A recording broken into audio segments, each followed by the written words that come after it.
একজন বাইকারের গায়ে হাত দিয়েছেন সিরিয়াল ভঙ্গ করায়, বিষয়টা কতটুকু সঠিক? কে গায়ে হাত দিয়েছে? আপনি গায়ে হাত দিয়েছেন এরকম একটা অভিযোগ উঠেছে বাইকের। বিষয়টা সঠিক না, ওনাদেরকে জরিমানা করা হয়েছে। এই যে একটা ভিডিও আমার কাছে এসেছে, জরিমানা করেছে, ওই ভিডিওতে আপনাকে জরিমানা দেখা করা যাচ্ছে হয়েছে। এই যে বাইকারকে ভঙ্গ করা হয় নাকি উনি ফুয়েল কার্ড ছাড়া দাঁড়ানোতে, সেটা বল। ফুয়েল কার্ড ছাড়া দাঁড়ানোতে, উনি ফুয়েল কার্ডই ছিল না ওনার কাছে। এই যে ফুয়েল কার্ড ছিল না, খালি তাই না, ওনার কাছে ফুয়েল কার্ড ছিল না, এরপরে ড্রাইভিং লাইসেন্স ছিল না, গাড়ির রেজিস্ট্রেশন ছিল না, এবং উনি সম্ভবত, যার কথা আপনি বোঝাতে, আন্ডার এজ একটা ছেলে বা এরকম কিছু। তাহলে কি তাকে আমি বলেছিলাম, জরিমানা করেছেন? তাকে সরিয়ে দিয়েছিলাম।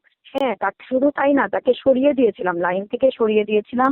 তার আপনি যেটা বলছেন বুঝতে পেরেছি। বাইকের চাবি নিয়েছিলাম, আমরা বাইকের চাবি নিয়েছিলাম যে আপনি ইওনো অফিসে এসে পরে বাইকের নিয়ে চাবি নিয়ে যাবেন, কিন্তু পরে উনি অবশ্য অনেক রিকোয়েস্ট করায় এবং সরে যাওয়ায়, আমরা যখন সরে যেতে বলেছি তখন সরে যাওয়ায় তাকে বকেও দিলাম। পরে তখন বাইকের চাবি অবশ্য তখনই দিয়ে দেওয়া হয়েছে, একটু পরে। বাইকের চাবি প্রথমে নিয়ে নেওয়া হয়েছিল, বাইকের চাবি নিয়ে নেওয়া হয়েছিল। আচ্ছা, ওই যে আমরা ওনার কাছে কোনো কাগজই ছিল না, কোনো কাগজই না।